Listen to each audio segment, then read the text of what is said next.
தேங்காயை உடைத்த பின் முக்கன் இருக்கும் தேங்காயின் மேல் பாகம் உங்களுக்கு இடக்கை பக்கம், கடவுளுக்கு வலப்பக்கமாக இருக்க வேண்டும். தேங்காயின் கீழ்ப்பாகம் உங்களுக்கு வலப்பக்கமும் கடவுளுக்கு இடப்பக்கமும் இருக்க வேண்டும். இதுபோல்தான் தேங்காயை உடைத்த பின் சாமி முன் வைக்க வேண்டும். விநாயகரை துளசியால் அர்ச்சிக்கக்கூடாது. அதுபோல் வைணவ கடவுளுக்கு அட்சதையும், சிவனுக்கு தாழம்பூவும், திருமகளுக்கு தும்பைப்பூவும், சரஸ்வதிக்கு பவளவள்ளியும், அம்பிகைக்கு அருகம்புல்லும் பூஜைக்கு ஏற்றதல்ல.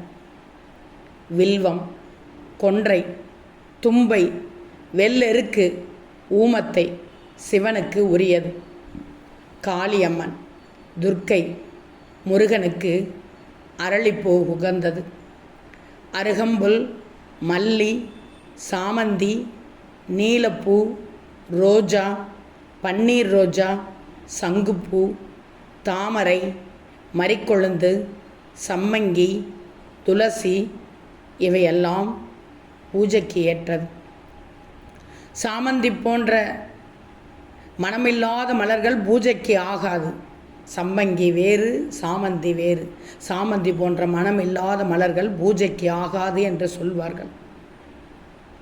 கடவுள் படைப்பில் எதுவுமே ஒதுக்கி வைக்கப்படுவதில்லை.